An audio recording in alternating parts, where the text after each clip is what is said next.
ایک بڑے گھر کا بڑا وزیر کراچی میں آصف علی زرداری سے ملاقات کرتا ہے اور ملاقات کرنے کے بعد وہ اسلام آباد پہنچتا ہے۔ جیسے ہی وہ اسلام آباد پہنچتا ہے وہاں پر وہ اعلان کر دیتا ہے کہ اب یہاں صوبے بننا ضروری ہے اور یہ اسٹرکچر نہیں چلے گا۔ در حقیقت کیا واقعی میں کراچی کو صوبہ بنانے کے لیے ہی آصف علی زرداری سے بات ہوئی تھی یا پھر معاملہ کیا ہے؟ بڑے گھر کے بڑے وزیر کے بیان کے بعد تمام ٹی وی چینلز کے اندر سرخیاں کیوں لگ گئی ہیں؟ اہم خبر آپ کو دینے والا ہوں۔ ایم کیو ایم میں کیا تیسرا گروپ پھر الگ ہو گیا ہے اور کیا اس کے پیچھے کسی ایک اور بڑی شخصیت کا آشرواد شامل ہے؟ آخر معاملہ کیا ہو رہا ہے؟ ایک دم اٹھنے والی سرگرمیاں دوبارہ سے تھم سی کیوں گئی ہے؟ وجہ کیا ہونے والی ہے؟ اگلا کھیل کیا ہونے والا ہے؟ 14 اگست کو کیا ہونے والا ہے؟ سارے معاملات آپ کے سامنے رکھنے والا ہوں۔ بلاول بھٹو زرداری آخر اسٹیبلشمنٹ کو کیا پیغام دے رہے ہیں اور کیوں وہ اب کشمیر کے متعلق کہہ رہے ہیں انہیں آزاد کشمیر چاہیے؟ ان کی زبان کہاں کہاں لڑکھڑا رہی ہے یا پھر اب وہ دھمکی کی اس نہج پر آ گئے ہیں کہ جہاں پر آئے تھے عمران خان، جہاں پر گفتگو کی تھی الطاف حسین نے؟ آخر معاملہ کیا چل رہا ہے؟ کیا واقعی میں پاکستان پیپلز پارٹی سسٹم سے الگ ہو رہی ہے یا پھر سسٹم کے ساتھ کھڑی رہے گی؟ اہم سوال ہے۔ پکڑ سکو تو پکڑ لو۔ پاکستان پیپلز پارٹی پر پنجاب سے بڑا حملہ ہوا ہے اور یہ بڑا حملہ کس نے کیا ہے؟ اب جنگ کے اندر اسرائیل اور امریکہ ساتھی نہیں بلکہ امریکہ اور سعودی عرب ساتھی ہے۔ اس صورتحال میں کیا پاکستان اب الگ رہے گا یا اب حملوں کی زد میں آئے گا؟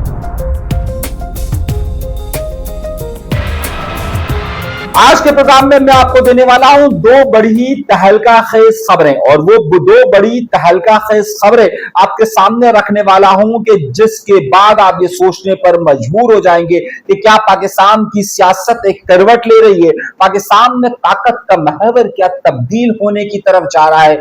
آخر کیا ہو رہا ہے؟ کراچی کی ہوائیں اسلام آباد اور کشمیر میں اور پھر یہی ہوائیں امریکہ سے لے کے سعودی عرب تک کیسے پھیل رہی ہے؟ اس پر اہم گفتگو آپ کے سامنے رکھنے والا ہوں، مگر ان سب کے لیے شرط یہ ہے کہ ڈرنا نہیں ہے، جھجکنا نہیں ہے اور گھبرانا نہیں ہے۔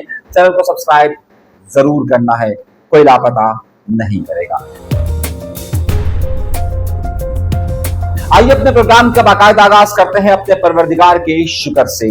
آخر کیا ہوتا ہے ایسا کہ جب کبھی بھی اسلام آباد کے اندر ماحول گرم ہوتا ہے تو اس ماحول کی گرمی میں آصف علی زرداری ٹھنڈی ہوا یا سمندر کی ہوائیں لینے کے لیے بلاول ہاؤس کراچی آ جاتے ہیں۔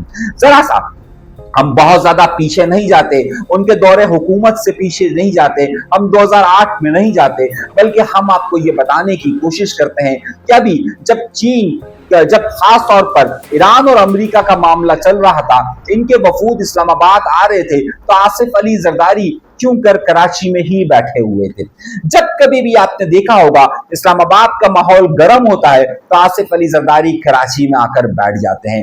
اب ذرا آپ مثال دیجئے، اس وقت کشمیر کے اندر الیکشن چل رہا ہے، بلاول بھٹو زرداری اسٹیبلشمنٹ کو کیا کیا ناموں سے پکار رہے ہیں، اور اس کے بعد پھر خاص طور پر اگر آپ یہ بات دیکھیے کہ وہ کس طریقے سے دھمکیاں دے رہے ہیں، کیا ذوالفقار بنانے تک کی باتیں کر رہے ہیں، کشمیر کو آزاد کشمیر کی بات کر رہے ہیں، اور پھر اسی طریقے سے وہ مسلم لیگ نون پر بھی حملے کر رہے ہیں۔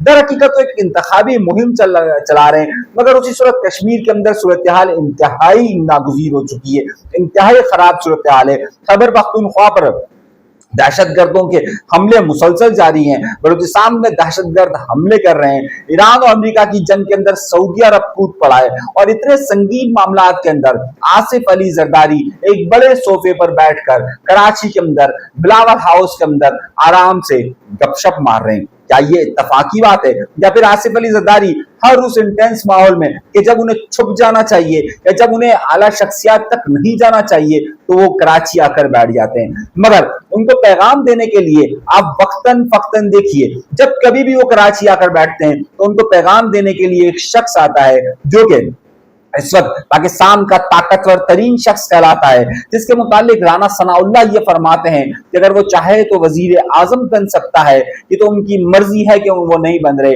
वो शख्स इतना ताकतवर है कि इस वक्त ईरान और अमेरिका के दरमियान मुज़ाकरात में भी शामिल था। पाकिस्तान में हर बड़े फैसलों के अंदर वो शामिल होता है, और वो कोई और नहीं, मोहसिन नकवी है। वही मोहसिन नकवी कि जिसे जब निगरान हुकूमत के अंदर वजीर आला पंजाब बनाया जा रहा था, तो उस वक्त आसिफ अली जरदारी का मशहूर जुमला था कि ये मेरा बेटा है, और यही बेटा एक खास पैगाम लेकर यहां पर आता है।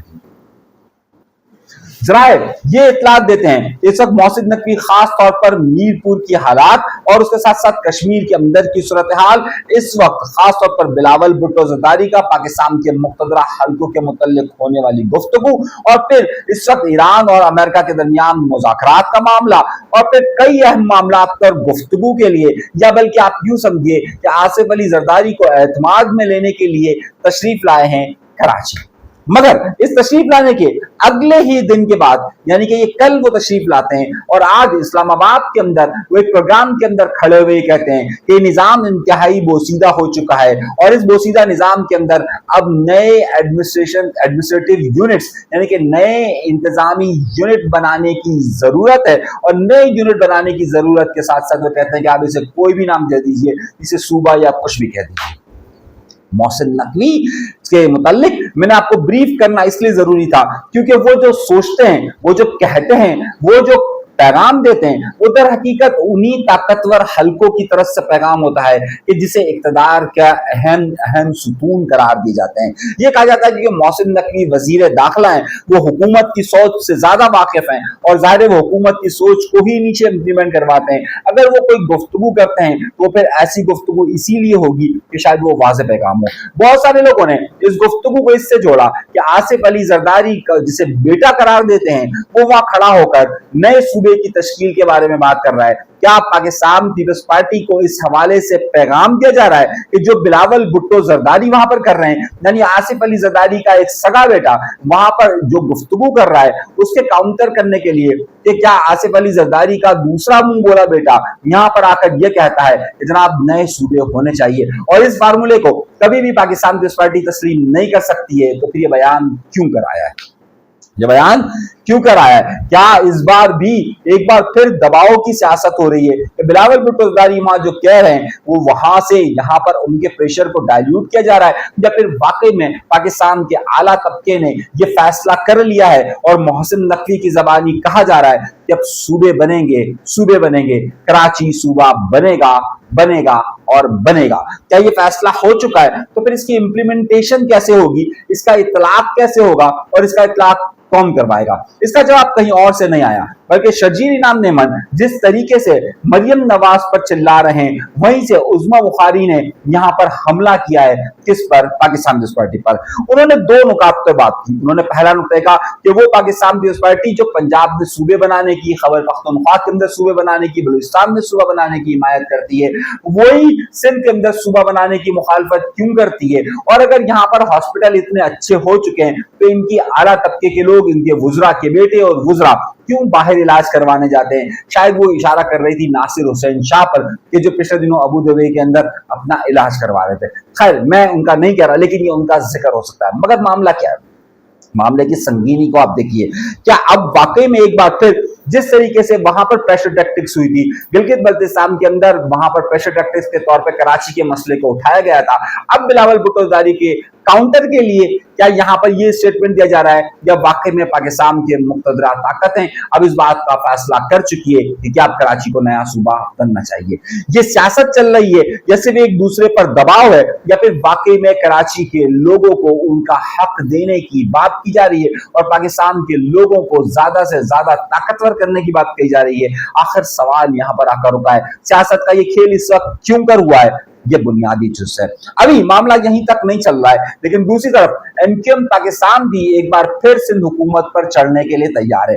अब आप ये देखिए ना कि वो एक बड़ा मशहूर शेर है ना कि जिनकी वजह से बीमार हुए उसी तार के लोंडे से दवा लेने जाते हैं, बड़ा मशहूर शेर है मीर का, तो अब उसी से दवा लेने जा रहे हैं। पाकिस्तान एमक्यूएम के डिप्टी पार्लिमानी लीडर हैं सिंध असेंबली के अंदर ताहा। अब उन्होंने क्या किया कि उन्होंने कहा कि जनाब केएमसी के अंदर यानी कि कराची मेट्रोपॉलिटन कॉर्पोरेशन के अंदर ठेकों में बहुत ज्यादा बदउनवानी और करप्शन हुई है। तो वजीर आला सिंध को उन्होंने खत लिखा, यानी कि वजीर आला सिंध करप्शन की कहानी यहां पर खोलेंगे, किसकी? मुर्तजा वहाब के केसेस की। जरा सोचिए, ये लॉजिक है। इतना बड़ा करप्शन के केसेस चल रहे हैं, यहाँ पर बीआरटी का मंसूबा के 6 अरब रुपए की फाइल आपके सामने मौजूद है, और शर्जील इनाम निमन आकर प्रेस कॉन्फ्रेंस करते हुए कहता है कि देखो क्या क्या हो गया। यानी कि जिसकी वजारत है वो खुद ही उसकी तरफ कभी गिरफ्तारी नहीं हो सकी, या एंटी करप्शन के पास फाइलों पे फाइलें रखी हुई है, कोई मामला हल नहीं होता। तो आपको लगता है कि यहाँ पर ये दरख्वास्त कर रहे हैं वजीर आला सिंध से, और वजीर आला सिंध जो है वो यहाँ पर करप्शन की इंक्वायरी करवाएंगे। How is that possible? क्या ये मुमकिनात में से नजर आता है? नहीं आता है। एनकेएम शायद इसे खबर के तौर पर ही देख रही है, सिर्फ खबर बनाने के लिए ही देख रही है, मगर खबर असल में कुछ और है। अब इस बारे में चेमागोइयां बहुत ज्यादा हो रही हैं कि एनकेएम के दोनों धड़े, यानी कि खालिद मकबूल सिद्दीकी का धड़ा और फिर उसके साथ पीएसपी वाला धड़ा, दोनों धड़े अलहदा अलहदा मौजूद हैं। मगर इतवार के बाद जाहिर इनमें वो गहमा गहमी नजर नहीं आ रही है, और उसकी वजह ये थी कि वीकेंड नहीं वीक डेज था। तो दोनों वुजरा जो है वो गए हुए थे इस्लामाबाद के अंदर और वहां पर मसरूफ हैं। जब छुट्टियां होंगी तो फिर यहाँ आएंगे, फिर धुआंधार प्रोग्राम होंगे और फिर 3 दिन खबर होगी। यहाँ पर खबरें बनने का तरीकेकार ही यही है कि वीकेंड में आपको खबरें मिलेगी कि एनकेएम पाकिस्तान के दोनों धड़े एक दूसरे के खिलाफ क्या करते हैं, क्योंकि मुस्तफा कमाल साहब भी जुमे की शाम को कराची तशरीफ लाते हैं, खालिद मकबूल सिद्दीकी साहब भी आते हैं, बकाया 4 दिन ज़ाहिर वजारत को भी तो वक्त देना है ना उनको। अब इसी वजारत के वक्त के लिए ये एक बड़े मारूफ सहाफी हैं फैसल हुसैन साहब, उन्होंने अपने फेसबुक पेज पर यह लिख दिया कि जनाब वाला फारूक सत्तार साहब का धड़ा भी अलग हो गया है, और फारूक सत्तार साहब भी क्या कोई वजारत, और कामरान टेसोरी साहब की गवर्नरशिप की बात कर रहे हैं। बहुत सारे लोग कह रहे हैं कि कामरान टेसोरी साहब कराची में मौजूद है, इस्लामाबाद में मौजूद है, लेकिन वो सियासत के अंदर फाल क्यों नजर नहीं आ रहे, वो इन धड़ाबंदियों में क्यों नहीं है।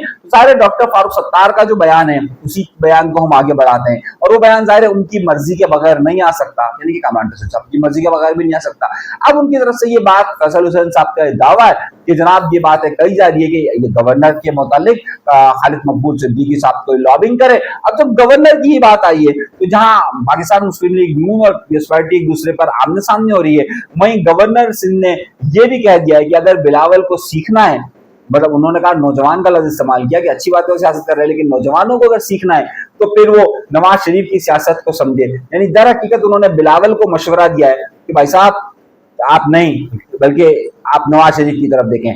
अब इस मामले पर क्यों पाकिस्तान मुस्लिम लीग नून इतना, पाकिस्तान पीपल्स पार्टी इतना नहीं शोर मचा रही? यहाँ पर कामरान टेसोरी अगर 14 अगस्त के प्रोग्राम करते थे, एनकेएम के हवाले से कोई झंडा लहराया जाता तो फौरी तौर पर पाकिस्तान पीपल्स पार्टी का रद्द अमल आता था। लेकिन यहीं पर गवर्नर अगर उस सारे मामला तो कर रहे हैं और उनका ताल्लुक पाकिस्तान मुस्लिम लीग नून से, तो फिर ये बात क्यों नहीं कर रहे? कल ही दोनों एक दूसरे को बयानात दे रहे हैं, लेकिन कल ही दोनों के अहम रहनुमा आपस में मिले भी हैं। तो यहाँ पर ये सियासत चल रही है, पाकिस्तान मुस्लिम लीग नून और पीपल्स पार्टी दोनों एक दूसरे को सिर्फ नूरा कश्ती का नजर आ रहा है, वरना दोनों जिस धागे में पुरोए गए हैं वो धागा एक ही है और इनका अलग होने का कोई इम्कान नहीं है। मगर इस खत्ते की सूरत हाल बहुत ज्यादा तेजी के साथ बदलती जा रही है। यहाँ पर अमेरिका ने जब ईरान पर हमला किया तो इस सारे मामला में फाल जंगी पार्टनर उसका इजराइल था, लेकिन अब ये जंगी पार्टनर तब्दील हो चुका है। 28 फरवरी को पहला हमला किया गया था खामनई पर, जिसके बाद वो शहीद हो गए थे, और उसके बाद आज 28 जुलाई को, यानी कि कुल 5 महीने का, मार्च अप्रैल मई जून जुलाई 5 महीने के बाद अब सऊदी अरब इस मामले में कोई मज़ाहमत नहीं कर रहा था। सऊदी अरब पर काफी ड्रोन हमले किए थे ईरान ने, लेकिन अब सऊदी अरब ने रूस हमले करना शुरू कर दी, और उसकी सबसे बड़ी वजह बाबुल मुंदब पर हूसी बागियों का हमला है। कल इराक के अंदर जिस मलेशिया फोर्स पर हमला किया गया वो अमेरिका और उसके साथ साथ सऊदी अरब ने मिलकर किया। सऊदी अरब अब बराह रास्त इस जंग में कूद चुका है, और इसके जंग में कूदने के साथ ही ये खिताब तेजी के साथ जंग की तरफ बढ़ रहा है। ऐसी सूरत हाल में पाकिस्तान का सऊदिया के साथ एक दिफाई मुआहिदा है, और अगर यहाँ से ईरान की तरफ से ये हमले सऊदी अरब की तरफ किए जाते हैं तो यकीनी तौर पर कहीं ना कहीं अब ये मामला आएगा कि पाकिस्तान को यकीनी तौर पर इस जंग में कूदना पड़ेगा, और अगर पाकिस्तान जंग में कूदेगा तो यकीनन वो ईरान की तरफ नहीं होगा। इराक से जो मलेशिया के है, ईरान की सपोर्टिव मलेशिया है, उसकी तरफ से हमले किए गए सऊदी अरब के अंदर, जिसके बाद सऊदी अरब ने अमेरिकी ताउन के साथ वहां पर बम्बार्टमेंट किए। और अब जंग का पहलू ये आ रहा है कि पाकिस्तान को किस तरफ जाना है। पाकिस्तान जो एक सालिस का किरदार अदा कर रहा था सऊदी अरब के इस जंग में बराह रास्त कूदने के बाद, सऊदी पर हमले तो किए जा रहे थे लेकिन सऊदी अरब जवाब नहीं दे रहा था, मगर अब सऊदी अरब ने जवाब देना शुरू किया है। दूसरी तरफ यूक्रेन ने ईरान पर हमला किया, जिसके बाद रशिया ने यूक्रेन पर हमला कर दिया है और ज्यादा शिद्दत पैदा कर दी है। तो अब ये जंग का महवर प्रॉक्सीज का बढ़ता जा रहा है। इस सूरत हाल में आने दिनों के अंदर पाकिस्तान किस जगह पर खड़ा होगा और पाकिस्तान किस तरीके से अपने आप को न्यूट्रल कर सकेगा, ये बड़ा एक अहम सवाल होगा और इसी पर ही सारी सियासत होगी। इस खत्ते की सूरत हाल बदलेगी और यहाँ पर कई सवालात भी जन्म लेंगे। मगर इन सारे सवालात के लिए हमारा प्रोग्राम जरूर देखिए, सब्सक्राइब जरूर कीजिएगा, डरिएगा नहीं, झिझकिएगा नहीं, कोई लापता नहीं करेगा।